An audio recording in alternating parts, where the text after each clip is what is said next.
call this meeting to order of the Workforce Committee. See that there is a quorum. Representative Henderson Yeager, would you like to move adoption of minutes from March 6, 2024? So moved. Any additions or corrections? I see that there is a date that needs to be corrected on top, so the CLA will make the correction on that. Chair Becker-Finn. There is, my name is misspelled on the first page, if that could be corrected. Okay, we'll note that and the CLA will make the correction. Any further discussions to the minutes? Seeing none, all those in favor of adopting the minutes, say aye. Aye. Opposed? Motion prevails, the minutes are adopted. First on the agenda this morning is House File 3446, Representative Kayla Berg's UI bill. Chair Becker-Finn will move that House File 3446 be re-referred to the Ways and Means bill. And I do see that we also have an author's amendment, a DE1 amendment. Chair Becker-Finn will move the adoption of the DE1 amendment. Representative Berg, welcome to committee, and please explain. Thank you, Mr. Chair, members of the committee. This amendment is just basically to get the bill in the order which I prefer, which is to qualify workers to get unemployment insurance immediately. Okay. All those in favor of adopting the DE1 amendment, say aye. Aye. Opposed? Motion prevails. The amendment is adopted. To your bill. Thank you, Mr. Chair and committee members. As a proud rank and file union member, I am honored and humbled to be able to bring this bill before you today. Unions provide workers a stronger voice on the job, and as a result, unions also significantly reduce wage gaps between men and women, between white workers and people of color and indigenous workers. Despite this, employers still maintain significant power over workers and know that time is on their side if they can draw out, negotiations with their workers. This is because employers understand the incredible burden that a strike places on workers, particularly low-wage workers who can't afford to support their families if they go out on strike. Which is why strikes, especially those lasting more than a week, are not only uncommon, but are of a last resort to workers. We often witness this power imbalance in seemingly unending bargaining over first contracts, as we continue to see with Starbucks. We see it in employers forcing workers into long, open-ended strikes in order to get workers to accept lower wages and benefits, which is a strategy we saw during the Writers Guild strike last year, when one studio executive told an industry news outlet that, quote, "The end game is to allow things to drag on until union members start losing their apartments and losing their houses," end quote. And make no mistake, workers are not going on long, open-ended strikes voluntarily in the same way that someone might choose to get a new job. They are forced out on strike by their employer's refusal to bargain a fair contract when there is no other choice. This bill will grant striking workers the same access to their unemployment benefits as any other worker, which already includes locked-out workers. And like other workers, striking workers would need to observe the same non-payable week, which means that only those uncommon strikes lasting more than a week will result in any unemployment insurance benefits being paid to striking workers. But even this will help reduce the power imbalance that workers face as they bargain for not just their own wages, benefits, and safety, but for the good of their families, their community, and future workers in their industries, which helps the entire economy. However, UI only provides partial wage replacement to merely soften the risk to workers' families. So this bill only goes so far in leveling the playing field, and strikes will continue to be a last resort. According to a report released just yesterday by the North Star Institute, this proposal is estimated to cost the UI Trust Fund just 0.3%, which will be replenished through the established UI premium process, most directly affecting those employers who will see a higher experience rating from forcing their workers out on strikes over unfair labor practices. This deterrent is yet one more way that this bill would help to level the playing field in bargaining. Let's not forget that we, here in this room, the legislature, poured $2.7 billion into the UI Trust Fund, rather than requiring employers to replenish that trust fund through the established process after the initial period of the pandemic, and saving millions of dollars of obligations under the law for each of our state's largest employers. I am asking for your support for House File 3446, Senate File 3588, to help close some of the power imbalance that employers hold to give workers a chance to bargain for fair contracts that provide livable wages, affordable benefits, and a safe workplace, and in turn support our entire Minnesota economy. Thank you, Mr. Chair. Thank you, Representative Berg. I believe you have some testifiers. So the first one is Bart Anderson. Welcome to committee. Please identify yourself for record and share your pronouns if you'd like. And please limit your testimony to 2 minutes, as we have a long list of testifiers here and we want to allow time for members to ask questions. Thank you, Mr. Chair, and good morning, members. My name is Bart Anderson. For the last 7 months, I have served as interim executive director for AFSCME Council 5. On behalf of AFSCME Council 5, I'm here to strongly support the passage of House File 3446 and Senate File 3588, which will make Minnesota the third state where striking workers can have access to unemployment insurance benefits. I want to thank Representative Berg, Senator Mohammed, among others, for prioritizing the working people of Minnesota. The decisions workers make when they collectively vote to go out on strike are never taken lightly. It's one that comes with enormous financial consideration and is a tactic of last resort. Partial wage replacement provided through unemployment insurance will not change these facts. I know that from my own personal experience. Before my time working for AFSCME, I was an AFSCME member. I was a bridge inspector for the Department of Transportation, where I started back in 1997. In 2001, the last time state workers went out on strike, I had a very young family at home. Something that was true then and is still true today: child care is not cheap. Luckily, that strike didn't go into a third week, and thankfully, the financial hardship my family experienced at the time didn't drag on either. But it was difficult. Going 2 or 3 weeks without pay is really hard for any worker. And even under this proposal, having a strike go on longer than a few weeks, when the only financial support a worker will receive is 50% or less of their average weekly wage, going out on strike will still be financially challenging. But at least workers won't be starved back to work. Thank you. Thank you for sharing your story. Next is Jake Schwitzer. Welcome to committee. Please identify yourself for the record and feel free to share your pronouns if you'd like, and begin your testimony. Thank you, Chair Zhang, members of the committee. My name is Jake Schweitzer, and I am the Executive Director of North Star Policy Action. We are a think tank that promotes data-driven solutions to help working Minnesotans thrive. I'm here to speak in favor of House File 3446. One critical obstacle to making Minnesota a better state for working people is rising inequality. Between 2009 and 2021, corporate profits in the United States grew 3 times more than average earnings. In 1965, CEOs made 21 times more than their average worker. Today, they make 344 times more. When workers advocate for better pay to reduce this inequality, this is the reality they face.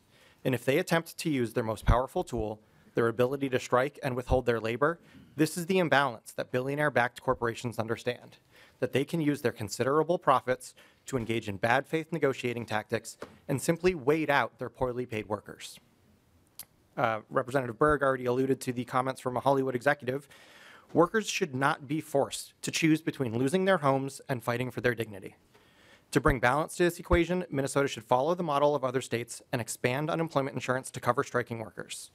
Doing so will provide workers with peace of mind, knowing that if they need to strike, they will have access to a small but essential level of assistance to protect their families from hardship. To evaluate the impact of this expansion, North Star analyzed the costs and benefits of the state taking this step. On the cost side, we found that providing striking workers with UI would represent between just 0.2 and 0.3% of all UI claims paid out by the state. This minuscule cost is greatly overshadowed by the tremendous benefits of this change. Our analysis shows that providing striking workers with unemployment insurance can move the state toward a better balance between corporate and worker power, all while incurring a negligible cost. In doing so, Minnesota can prevent its population from being forced to choose between feeding their families and fighting for the better pay, family-sustaining benefits, and safe working conditions that allow working people in Minnesota to thrive. Thank you for the opportunity to testify. Thank you to testify. Next is Todd Dahlstrom. Welcome to committee. Please identify yourself for the record. Feel free to share your pronouns you like and proceed with your testimony. Todd Dahlstrom. So good morning, Mr. Chair and the committee members. My name is Todd Dahlstrom. I'm the Organizing and Growth Director for the Minnesota AFL-CIO, the state's federation of more than 1,000 local unions who represent over 300,000 working people in every corner of our state and nearly every kind of job. I'm here to speak in favor of House File 3446. Our labor movement envisions a state where all working people have safe workplaces, a job that can sustain a family, time to spend with a family, and a dignified retirement. Both historically and to this day, workers taking collective action, including going on strike, has been the most effective way to move us closer to that vision. While strikes are the most effective tactic for workers to win gains, a strike also carries the most risk. Federal labor laws are tilted in favor of the employers, who can lock out and temporarily replace workers, stall negotiations, make threats, cut health care, and more. For example, when a manager locks out workers, they aren't making a personal sacrifice. They don't lose a penny of pay or their health benefits. But when workers decide to go on strike, it often means no pay for workers and families for an uncertain amount of time. Mr. Chair and committee members, we can't change federal labor law here in St. Paul, but we can balance the scales for working Minnesotans by allowing workers to access unemployment insurance during a strike. Access to UI will not only keep food on the tables for working families, but will also mean shorter strikes. When managers know that workers have a lifeline, they lose the incentive to what, well, once again, the Disney CEO, Bob Iger, calling during the workers' strike, quote, starve them out before going back to the table. Mr. Chair and representatives, let's continue making Minnesota the best state for workers by passing House File 3446. Thank you for your time. Thank you for your testimony. Next is John Councilman. Welcome to the committee. Please identify yourself for the record. Feel free to share your pronouns and proceed with your testimony.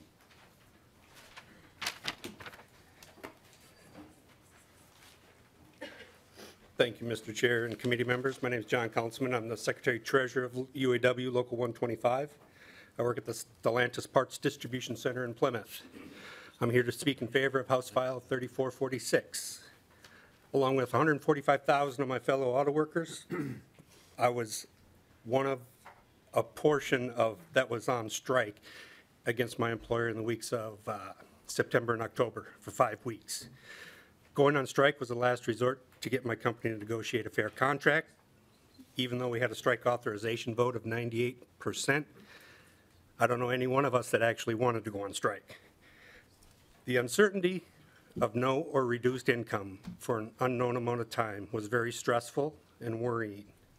We got by with a small portion of strike assistance from our union strike fund, but if we didn't have that lifeline, it would have been even more difficult to provide for some of the basic needs for our families.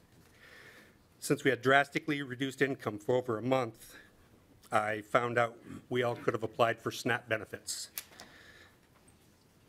As I was working on gathering that information, we ended up getting a tentative agreement, so we never had to submit for those benefits. The strike I was on didn't have to take 5 weeks because these employers knew what their top offer was. Managers didn't sacrifice a penny while they tried to starve us out. And despite pleading poverty for weeks, they ended up agreeing to a record 4-year contract. And while they're pleading poverty, they made enough money last year to provide average profit sharing checks of $13,800 per worker. Our contract win led to wage increases across the auto industry for both union and non-union workers alike, because when union workers win at the negotiating table, all workers end up winning. Workers need to be eligible for unemployment insurance while on strike, both to help us provide for our families, while we fight for the wages and benefits that we deserve, and to motivate employers to negotiate a faster end to the strike or a faster contract settlement. Thank you for your time. Thank you for sharing your story. Next is Jay Shetland. Please identify yourself for, oh, I'm sorry. I apologize. Alexia Hitchings. Welcome to committee. Please identify yourself for the record. Share your pronouns if you like and proceed with your testimony.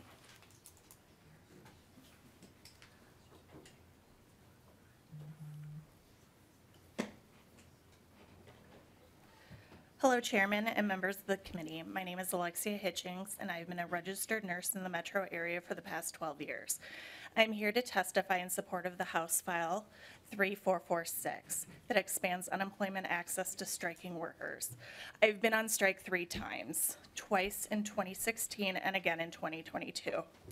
As someone who has a family and cares for the community and my own home to heat, I can tell you that I do not want to go on strike.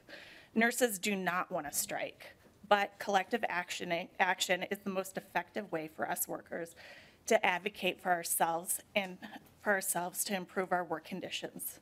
It has been the only way for us to fight for safe staffing while fighting back against billion-dollar healthcare corporations who want us to do more with less.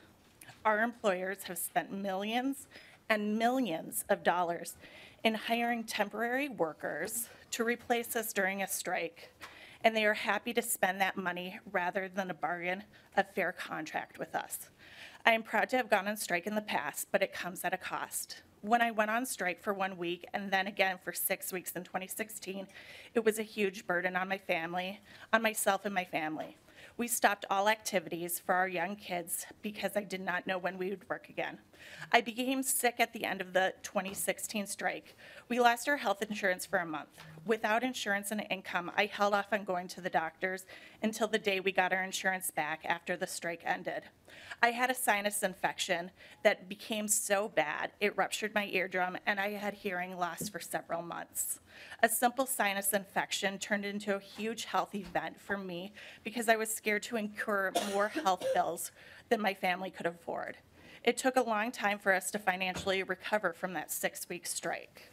I was better prepared for the 2022 strike, but I saw my coworkers struggle going up against our multi-billion-dollar employer in our fight for safe staffing at the bedside. I strike because I want my children to have a better working condition than I do. I strike because I want my coworkers to have safe working conditions. I strike because I care about my patients and I want them to receive the best care possible. I strike because my employer forces me to, because our nation's labor laws remain heavily skewed in favor of employers, giving them the ability to lock us out, temporarily replace us, stall negotiations, make threats, and cut off our health care. And when managers legally lock out workers, they don't lose a penny of their pay or health benefits. But when we do strike, we do not have a choice. This pill comes with a lifeline for some. While unemployment insurance won't cover my entire income, it would allow me to feed my children, go to the emergency room if I need to, and prevent my employer from starving us out in a tactic to delay negotiations and force us to accept a contract that is harmful. If our employer knew we had this lifeline, there would be more equitability bargaining for negotiation, fair contract, perhaps shortening or preventing strikes in the future. Thank you for your time today, and thank you, Representative Berg, for carrying this pro-worker, pro-nurse, pro-patient bill. I hope this committee will support it.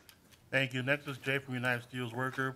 Welcome to the committee. Please identify yourself for the record, and share your pronouns if you like, and proceed with your testimony.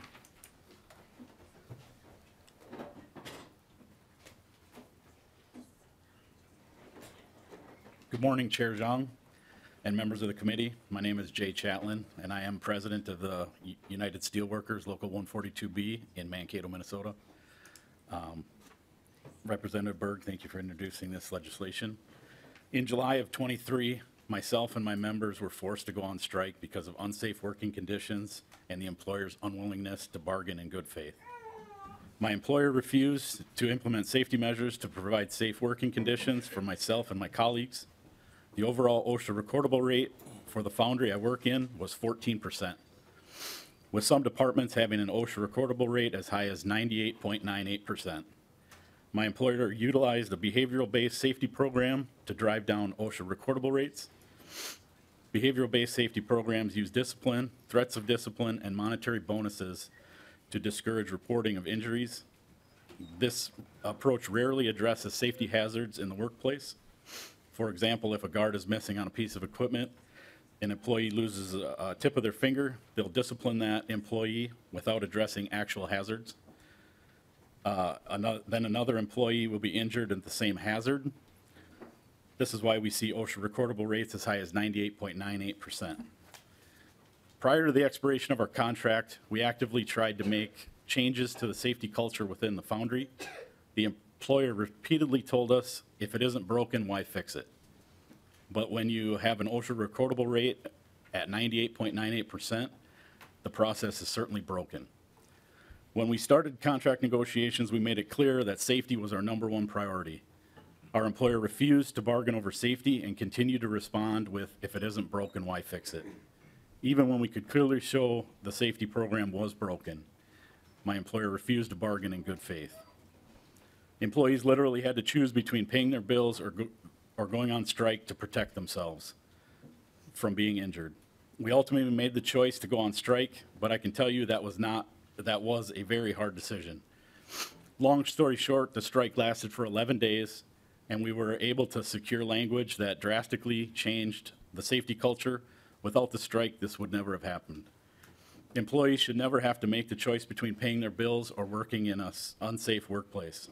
This legislation would allow workers to strike for a safe working place while being able to feed their families. I support this legislation. I would ask all of you to do the same. Thank you.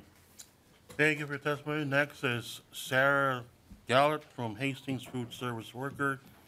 Welcome to the committee. Please identify yourself for the record. Feel free to show your pronouns if you like, and proceed with your testimony.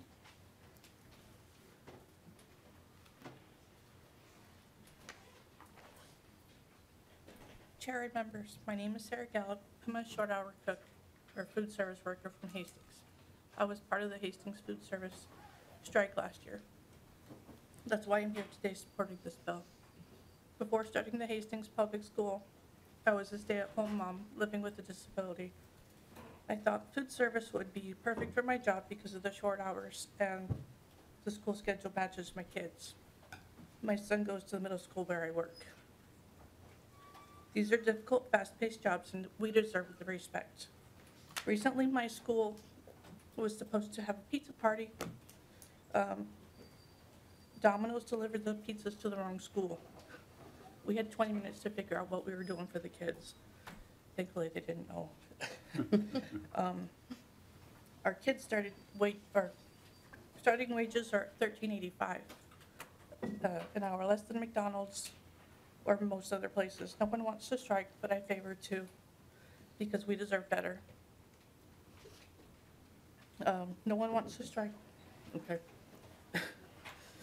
No one wants to strike, but I favor the strike because we deserve better. Our jobs deserve respect and appreciation. They wanted to offer my supervisor a 35-cent raise for being there 25 years. I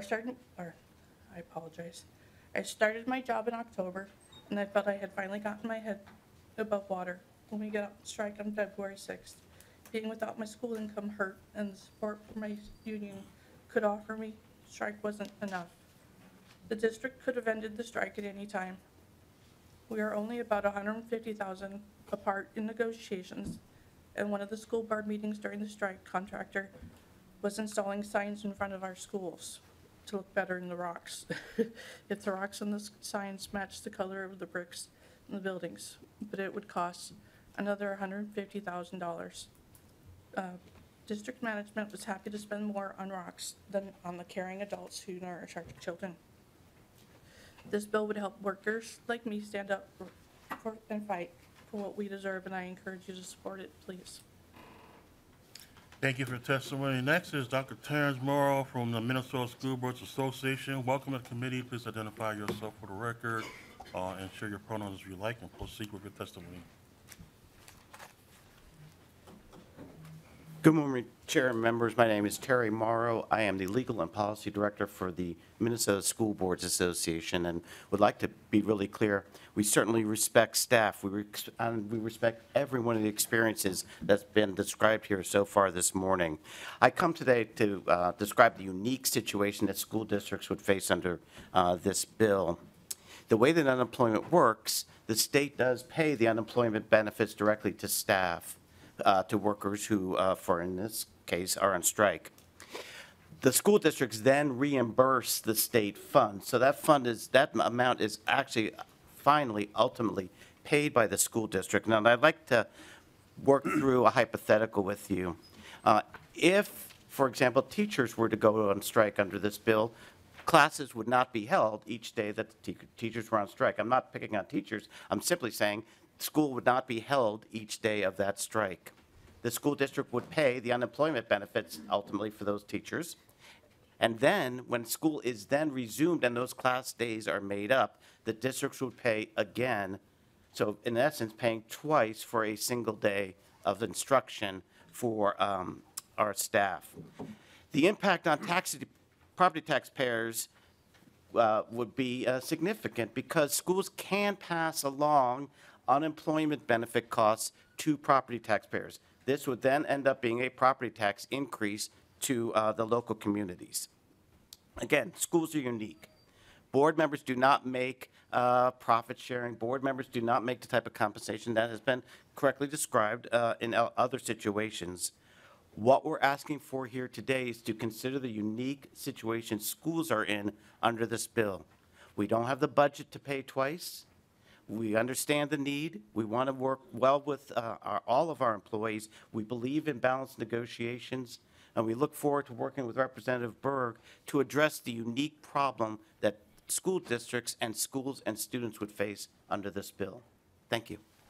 Thank you for your testimony. Next is Hunter Cantrell. Welcome to committee. Please identify yourself for the record. Share your pronouns if you like, and proceed with your testimony.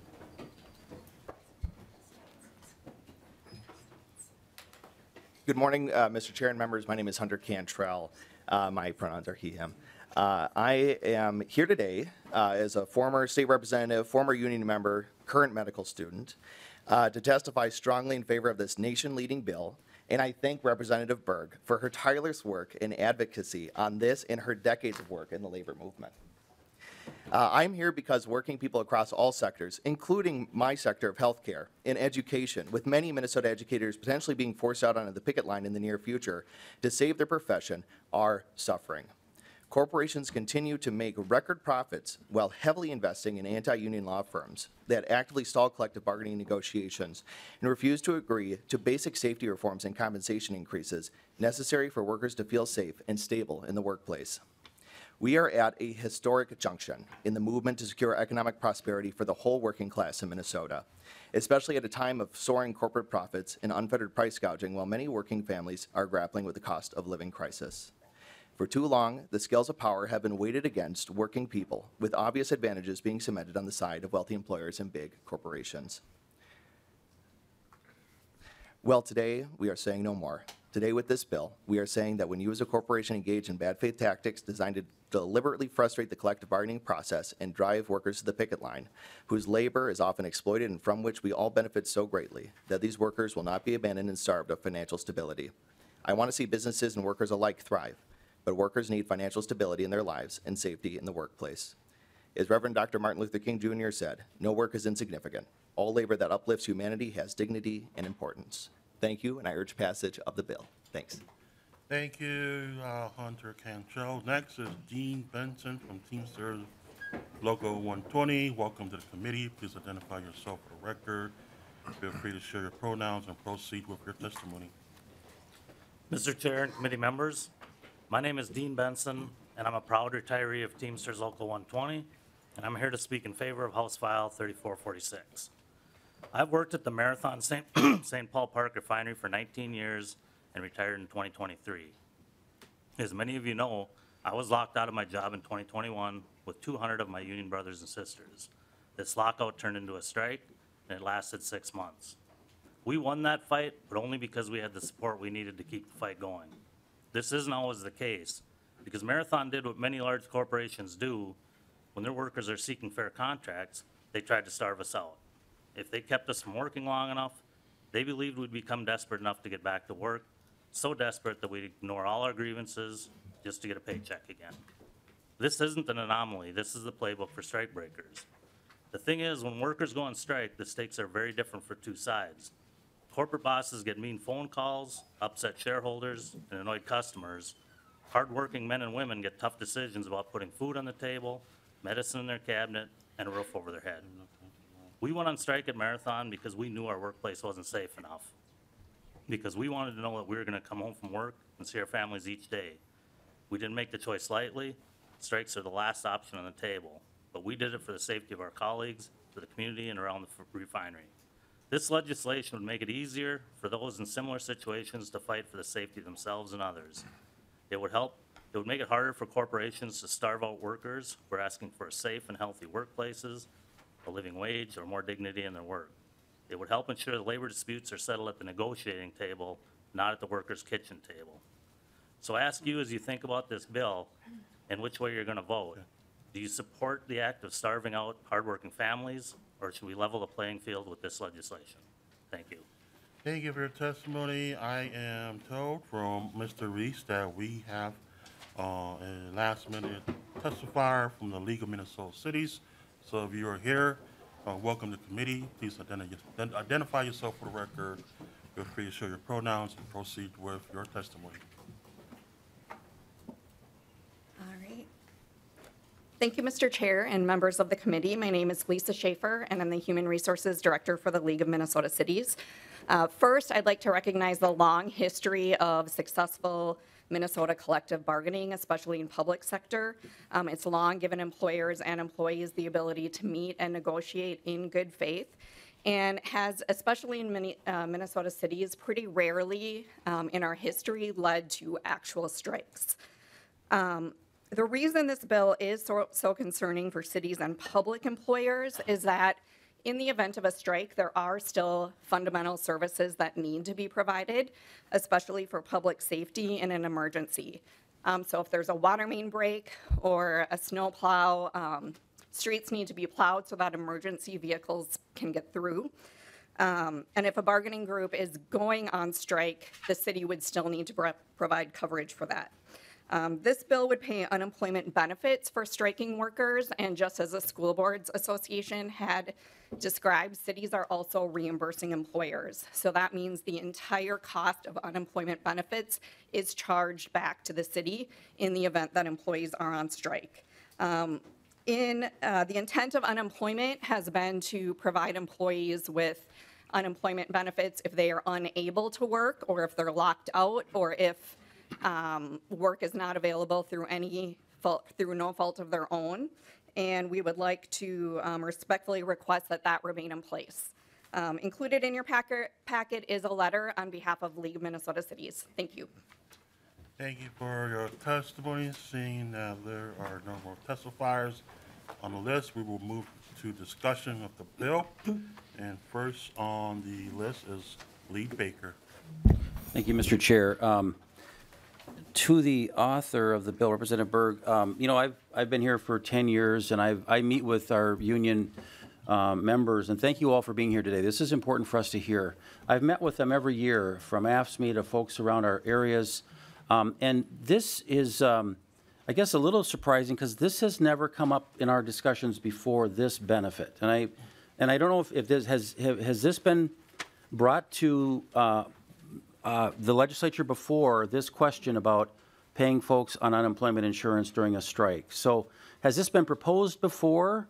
And why haven't I heard of this before? Because again, we have great relationships with our construction trades and things. So I'm just curious about that. Thank you. Representative Berg. Thank you, Mr. Chair. Great question, Representative Baker. I've only been here 4 years, so I'm not sure if it's been brought to the legislature before. Perhaps research. Ms. James. Mr. Chair, Representative Baker, I am not aware of anything offhand, but that's something I could certainly research for you. Thank you, Representative Baker. Thank you, and I have a couple more questions. And because of that, again, I hear concerns about, I think this worker safety thing has really gone a long ways, and our unions have a lot of things to celebrate because our workplaces are safer because of their voices. But I've heard, you know, in the last couple of years, they're really concerned about things that are happening that they didn't ask for, like paid family and things like that that were not part of their negotiating table. So I hear both sides of this. So this is why I keep asking. You know, again, my concern with this bill is that you said 0.3% of the UI fund. I'll ask you this question in twofold. What does that number look like? Because that's a real number, and it's bigger than 0.3 of something. So also, as we heard from the School Board Association and even the cities, there are uniquenesses to all types of workers. And some of them, like, for example, teachers, if they go on strike, they typically negotiate then for back pay from the day they left. And I know I'm not saying that this delay in payment is easy for anyone, but that typically is renegotiated or negotiated part of the contract. How does that then get paid back to the funds? It's kind of a two-question thing, if you could tell me that. Representative Berg. Thank you, Chair.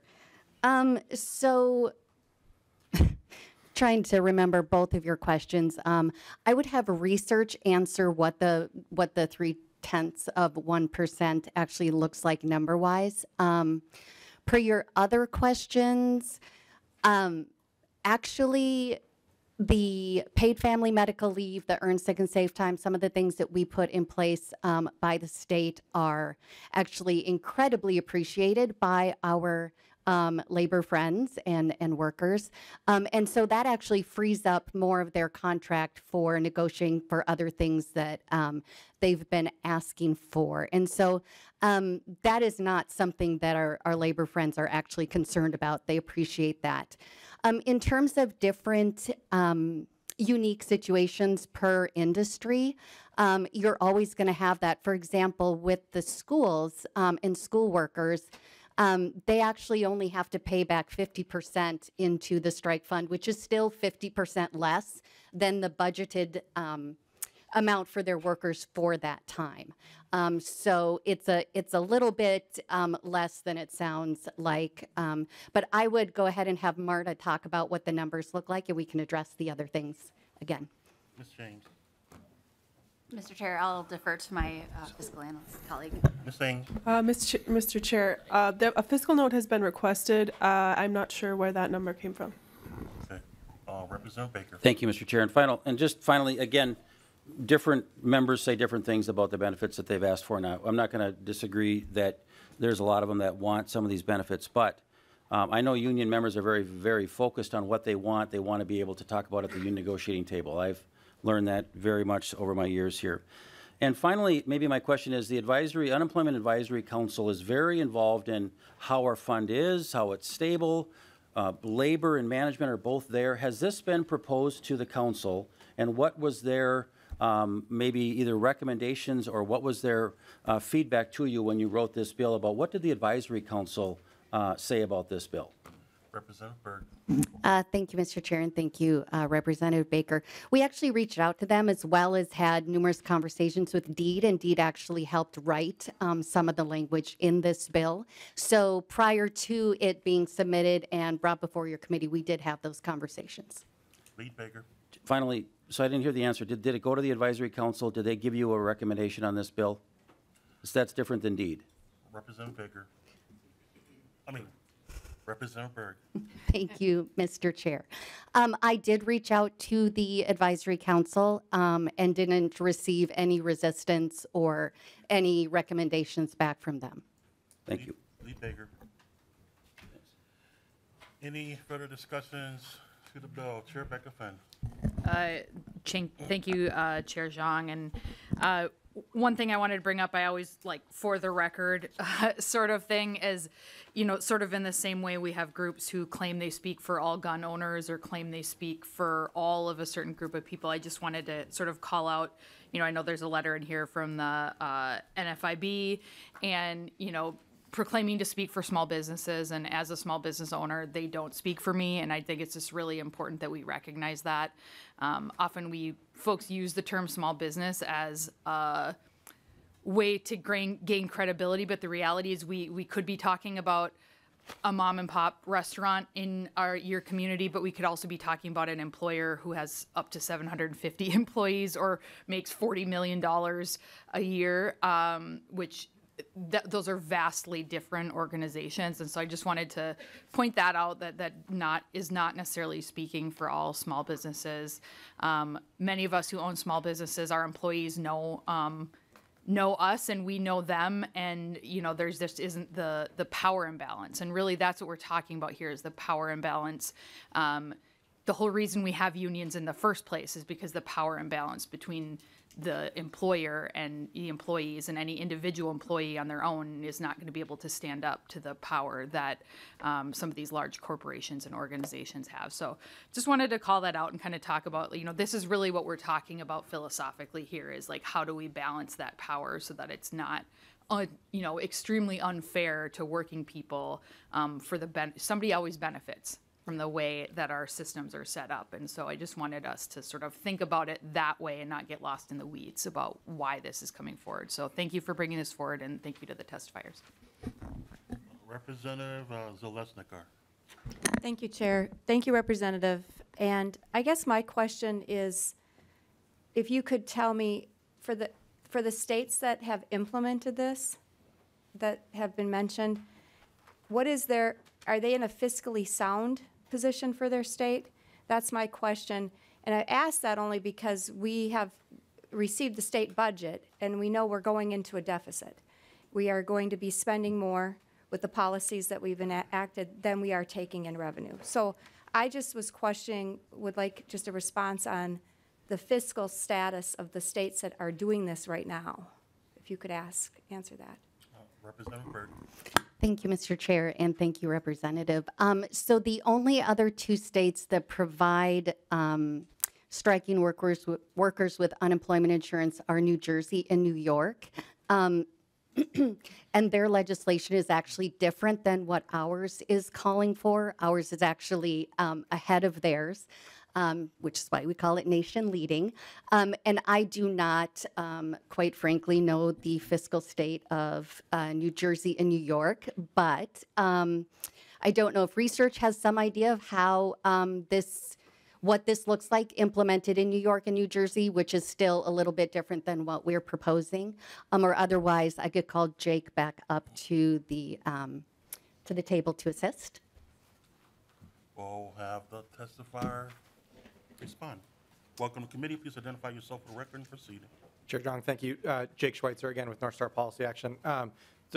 Representative, to your question, this money comes out of the UI Trust Fund, so not the general fund. So I can't speak to New York and New Jersey's overall budget balance, but the key question is the UI Trust Fund here. And in our case, our UI Trust Fund is in very solid fiscal shape here in Minnesota.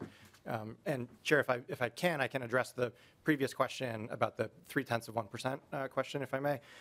So our math looked at recent numbers of workers going on strike, how many workers tend to claim unemployment insurance, and that's how we arrived at our math. And the total estimated unemployment insurance benefits for all striking workers would be around $203,000, give or take. So that's the number we're talking about here. Representative Zalesnikar. Thank you. No further questions. Any further discussion on the bill? Okay, seeing none, Representative Berg, closing comments? Thank you, Mr. Chair, and thank you for the time today. Thank you to all of my labor friends in the crowd. Really appreciate you seeing here. So as I mentioned, I've been here 4 years, but I've been a union member for 20 years. And while we hope that there is never a need to strike, if there is a strike line, I'm on it. I have been with the nurses. I've been with Marathon. I have been with my own union, the airline unions. This is about workers being able to fight for what they deserve. But oftentimes, the way this has worked historically is that they have to give something up in order to fight for what is rightfully theirs. And it's time that we end that dynamic. As we saw today in our testimony, the stories we heard, and as we looked at it fiscally and being responsible for that, for what it actually looks like out of the UI fund, not only is this legislation possible, it's critical, and we can actually lead the nation in what it looks like to support striking workers. Thank you so much for your time. I urge you to support this bill. Okay, thank you, Representative Berg. Chair Becca Fenn will renew her motion that House File 3446 as amended be re-referred to the Ways and Means Committee All those in favor say aye. Aye. Opposed? No. Motion prevails and the bill is on its way. Next is House File 3709, Representative Sencer-Mura. Let's go. Representative Sencer-Mura moves that House File 3709 be laid over for possible inclusion. When you get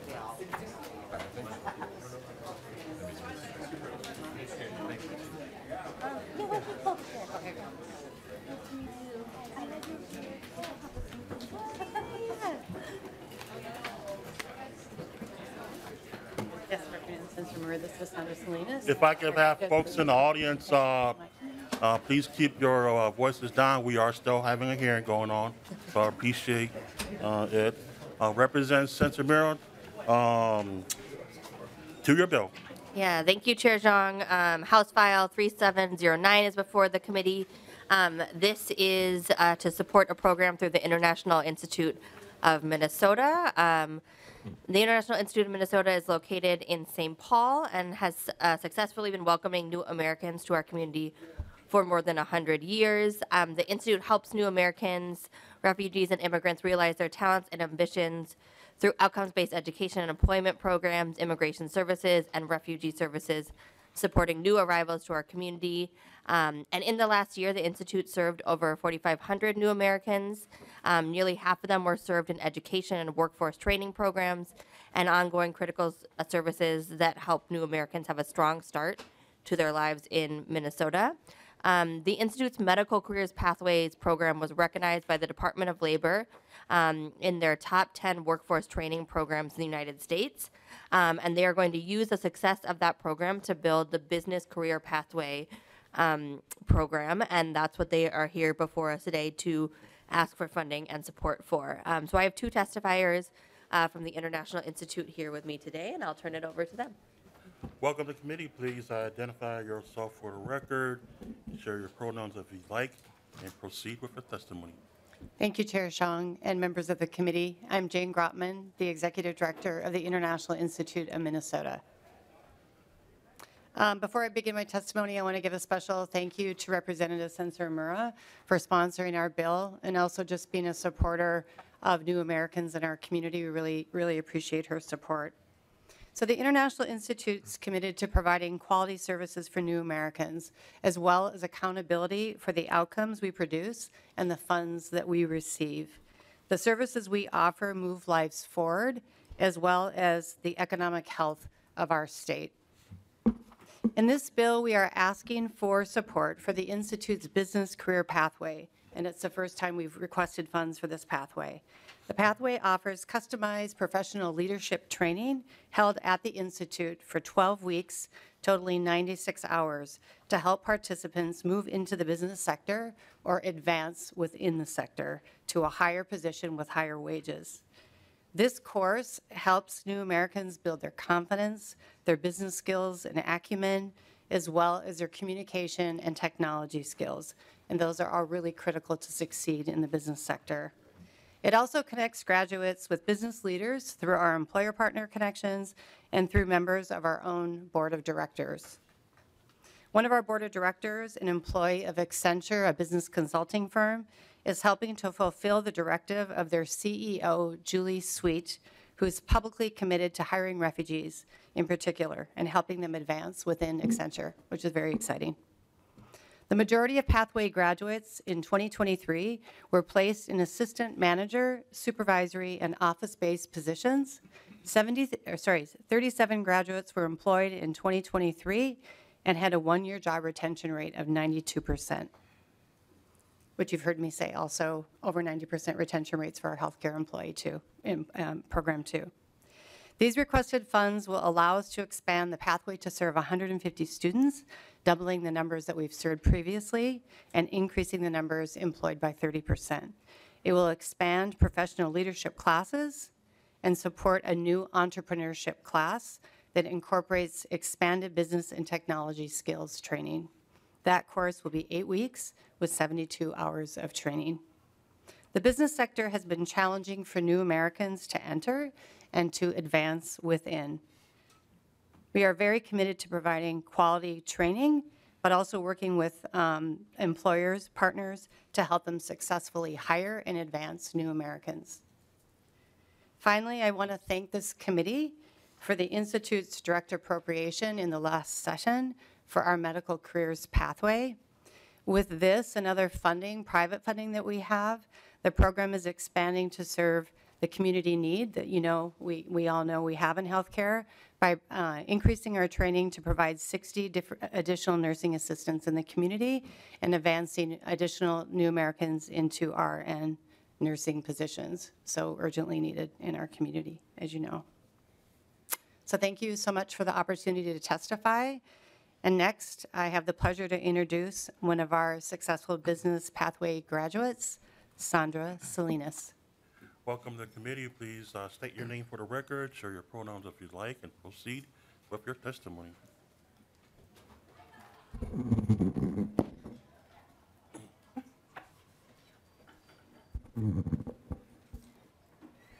Chair Jeong and members of the committee, my name is Sandra Salinas. I'm from Peru, and I now live and work in Minnesota. I have come a long way, both personally and professionally, since arriving here in 2018. With support from the International Institute of Minnesota, I worked my way from speaking minimal English to my dream job at Target Corporation. Before arriving, I worked as a visual merchandiser for Puma in Argentina. I had planned to look for a similar professional job here. However, the reality of living and working as an immigrant in Minnesota was more difficult than I expected. Fortunately, the Institute's business career pathway gave me the tools I needed to help me transform my career. I began by first taking English and then college readiness classes at the Institute. These classes helped me prepare for earning an online design certificate from Pratt Institute, one of the world's top 10 design colleges. During this time, I also worked an entry-level retail job at Target to pay my bills. But this was not my dream job, and it did not use my many years of experience in visual merchandising. Despite my talent, I had no professional contacts here or understanding of how to break into the American workforce. The Institute Professional Leadership Training, which is part of the Institute Business Pathway, helped me to harness my ambition and give it direction. I learned about American workplace culture and communication and how to promote myself. This helped me gain confidence, and that helped me meet leaders at Target Corporation who are still my mentors today. During my professional leadership training, I also learned how to upgrade my resume and cover letter, interviewing skills, and how to apply for corporate jobs. And I learned how to identify and develop my skills to become a successful leader. I'm thrilled to share that after 4 years arriving in Minnesota, speaking minimal English, last year I was hired as a senior stylist at Target Corporation. If you have been at any Target store or seen advertisement, you have seen the influence of my work. This job has doubled my income, and now I own my first home in Golden Valley. I cannot thank the International Institute enough for the training I received. I will not be where I am today without them. Thank you for your work and for listening to my story. Thank you so much for sharing your story, Ms. Salinas. Discussion on the bill. Representative Nelson.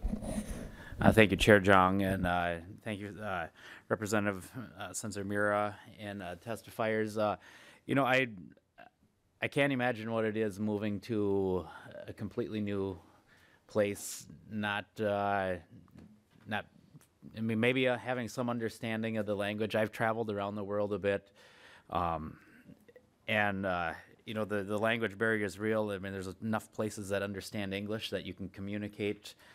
But I couldn't imagine moving and trying to get a job and come into that. And so I just want to say, congratulations on doing that and, achieving your dream. And I think, it sounds like there's a lot of things that the Institute is really valuable on helping really transition and settle people in and really make them part of our economy. And as we look at workforce, this is something that's really needed. And just the one thing that kind of caught my eye is, the request of $251,680. Quite often we'd see a request for $200,000 or $250,000, and that's probably my question is, it's a kind of a somewhat specific number, and kind of wondering how you arrived at that. I mean, it's not a number I oppose, but it's not just a round number. So thank you.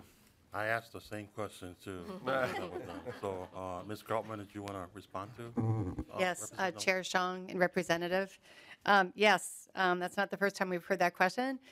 We put a budget together for what we needed the funding for. So this would help us hire an additional instructor, an employment counselor, and additional staff, and that's what it totaled. So it's the actual amount. We just didn't round up. Representative Nelson. No, thank you for that answer. And, and I think that's, I think it's admirable that you took it and you didn't round up or round down. You looked at what your need was and asked for that. So I appreciate that. And, thank you for your work that you do. Further discussion to the bill. Representative Weems. Thank you, Mr. Chair. Thank you, Representative Sencer-Mura, Ms. Salinas, Ms. Groutman.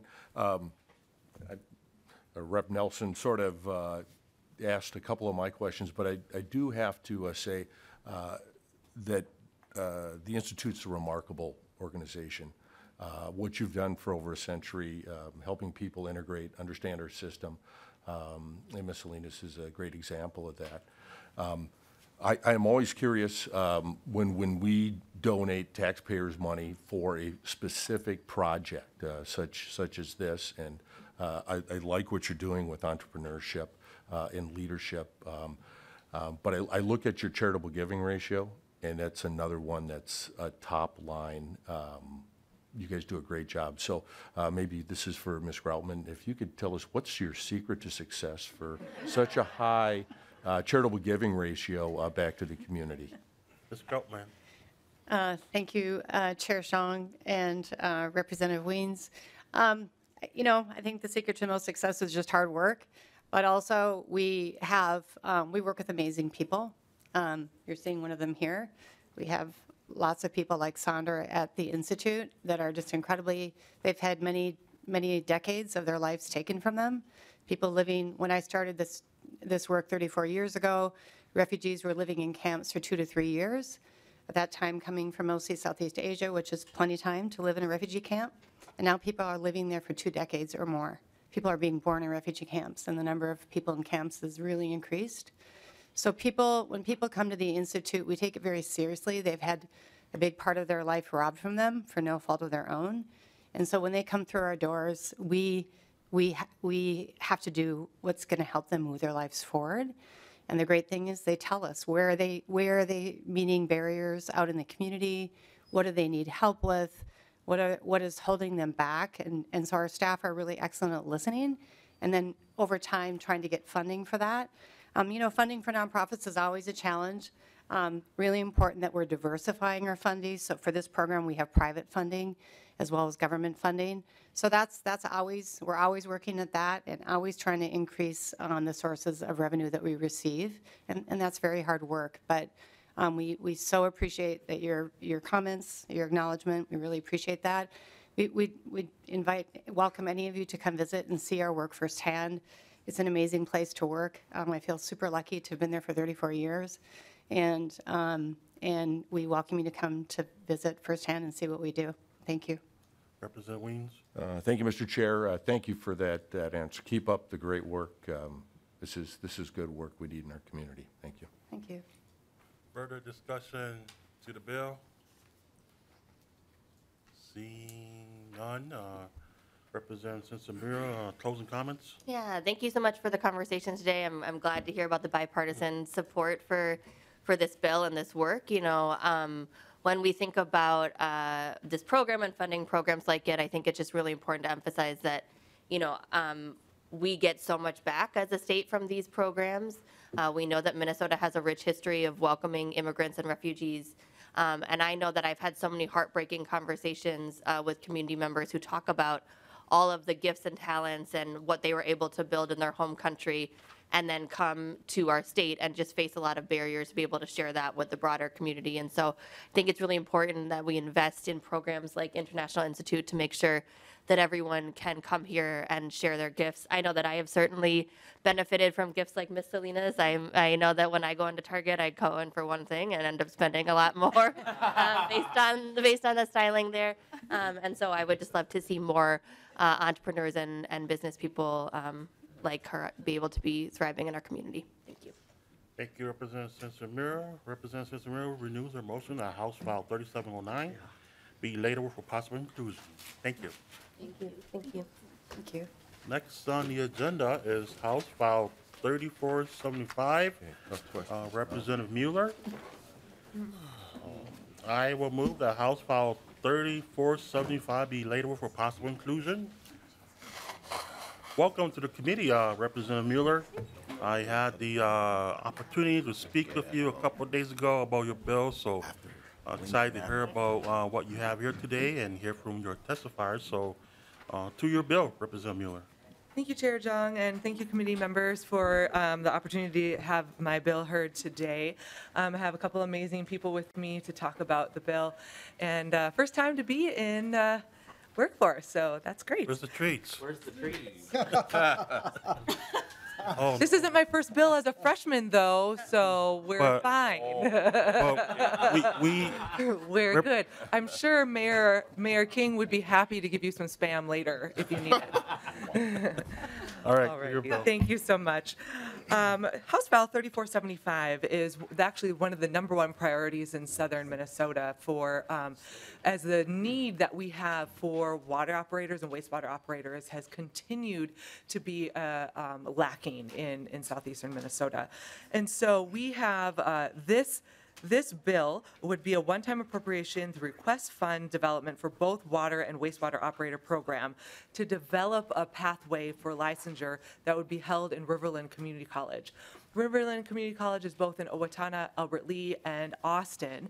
And so this is a one-time appropriation to not only have development of curriculum and materials, but also have a chance to kind of have a PR to, hey, come on over to go through this program. The goals of this bill is to encourage more people in southern Minnesota to join these career paths and to have a training program that is closer to home so that we can actually meet the needs of what we're seeing. We want to protect waterways for wildlife and recreation, protect groundwater for health and sustainability, and we want to offer training that is comprehensive, hands-on, and follow training criteria outlined by MPCA, MDH. Yeah. And so this is going to be able to reduce travel costs, as the only training program right now is up in northern Minnesota. And so since we're seeing such a drastic need and a critical need in southern Minnesota, we're hoping that we'd be able to have a more direct pathway for our citizens to be able to do this.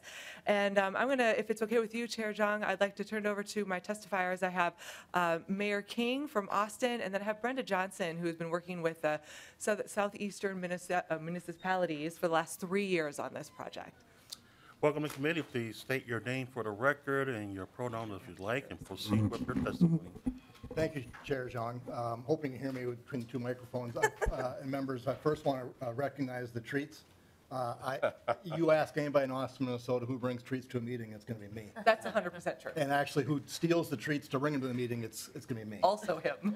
I will steal them off people's desks. But thanks for allowing us to testify in this bill.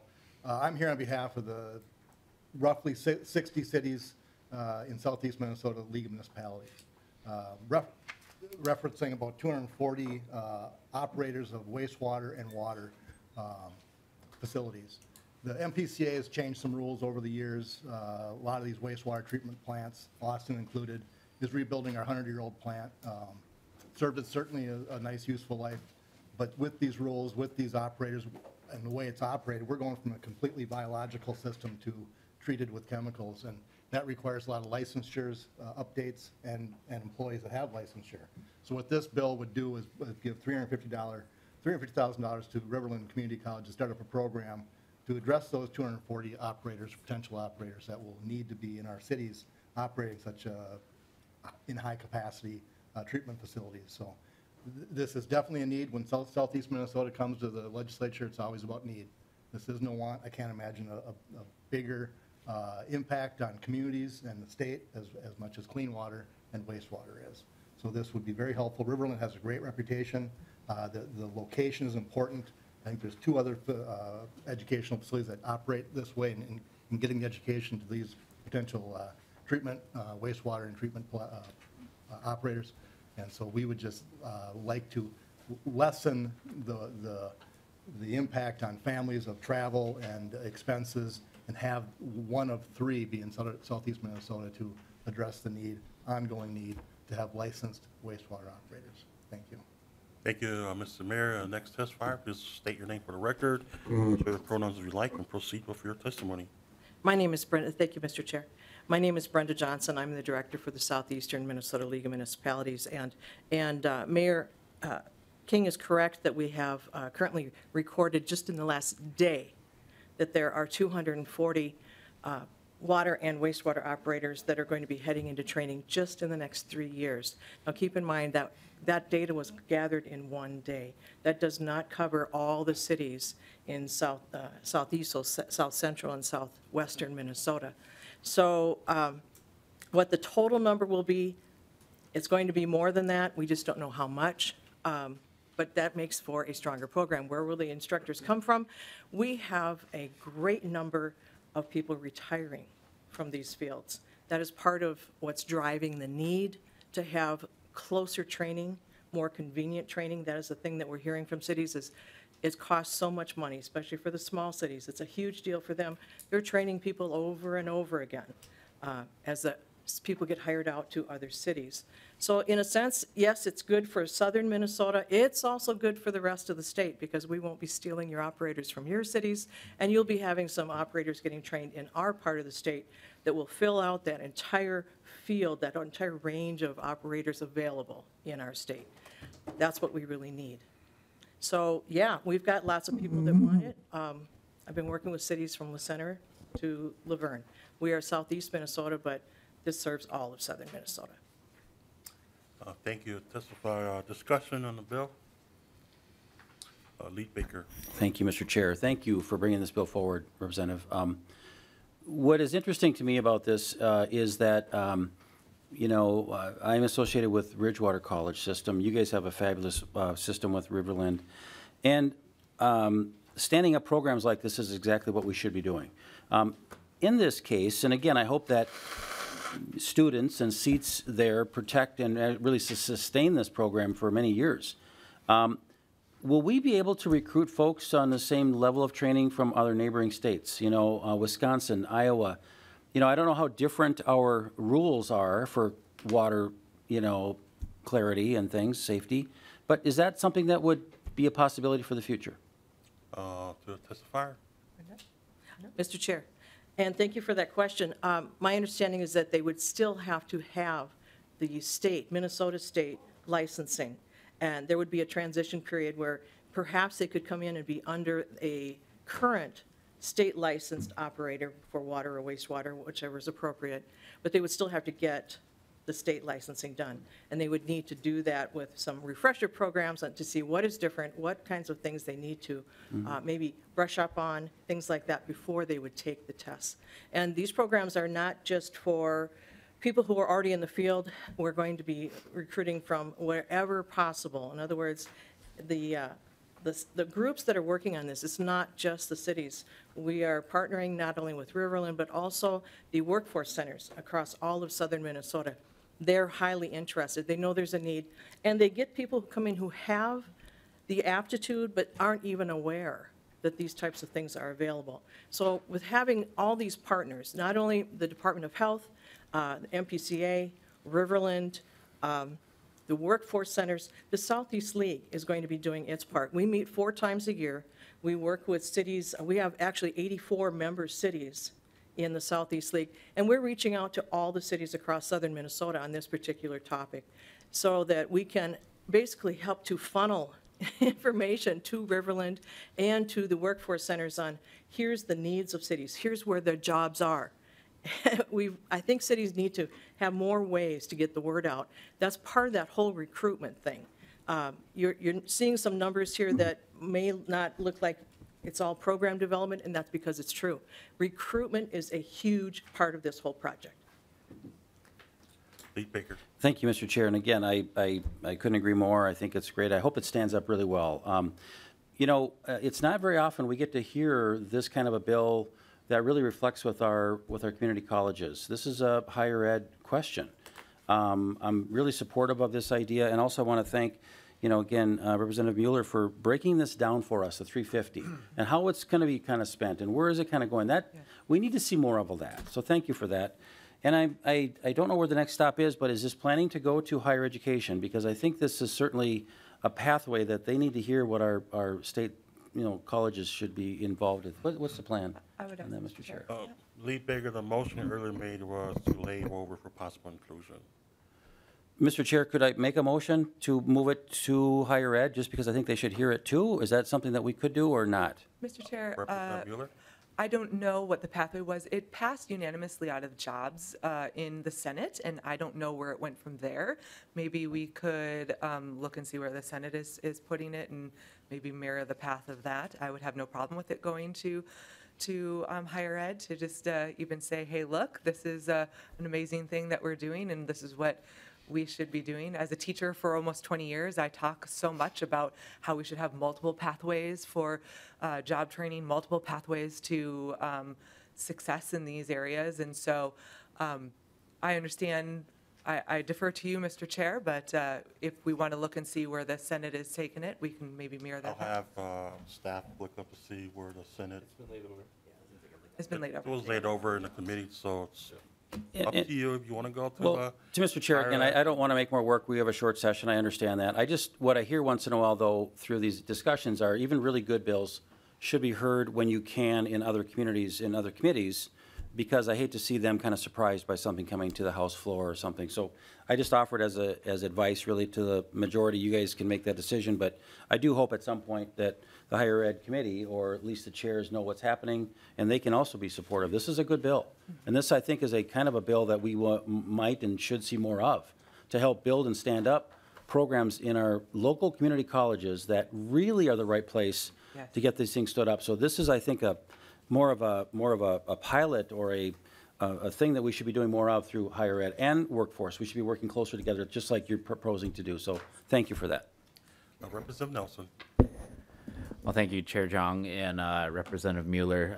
Thank you for bringing this bill forward, and I, echo Lead Baker's comments. And I probably wasn't paying full enough attention to the testimony, but is this looking to be like a 2-year degree, or is this like more of a short-term, like a certification to come in and get the appropriate training? So I know our community colleges can do both, and oftentimes I know Pine Tech, they do a lot of short-term courses that do much of this, and so I don't know if I wasn't paying attention or if that wasn't answered. So probably both. Representative Mueller. Good chance. Mr. Chair. Go ahead, testify. This is not your typical program. It's a customized training program, and the training is designed to meet the needs for people who want to get the state licensing. So that's really where their certificate comes from.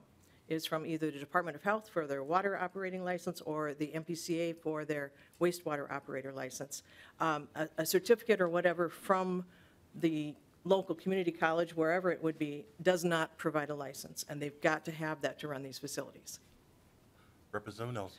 So yeah, thank you for that. That does help clarify this, and I think again, I think this is, really providing that training that is needed to be able to, somebody be able to take a test and to be able to get the certification through, the appropriate department. And I think that's many ways of what our community colleges are doing. And you're really being able to fit that need, be able to provide the training and education that is needed, and it's often overlooked, but, thank you for bringing this forward, and, we're happy to work on that. And is there any way you could get more of a specific number than 350,000? I mean, no, I'm just kidding. Any further comments on the bill? Seeing none, closing statement. Thank you, Chair and committee members. We really, as a teacher for almost 20 years, the way that we are seeing education going with, especially after COVID, is people are looking for something that meets their need right away. And I believe that our community colleges are that linchpin. They are the linchpin to start looking at individual pathways and looking at what are the needs in the community and filling those needs. And so the request of the chair was to see how much the need was going to be, and we tasked Brenda to do that in one day, and she continues to get emails over and over. She got 240 people that say, wow, we see this need. And that serves over, 500,000 people that need clean water, that need to have functioning infrastructure. So the need is there. The cost is not going to be such a burden that we are seeing the impact be so great. And so I really appreciate the support, and would just also like to say that we did see unanimous support from the Senate, and so or the other body, I apologize, oh my goodness. but so I appreciate the support of the committee. Thank you, Chair Tom. Thank you, Representative Mueller, and to the mayor and testifiers. I sit on the Capital Investment Committee, so last fall we had the opportunity to tour your great city and also Riverland College, and so appreciate you all making up here to share about the opportunities that we can make impact in all over our state. So that being said, I will renew my motion that House File 3475 be laid for possible inclusion. Seeing no further items on the agenda, we are adjourned. Thank you.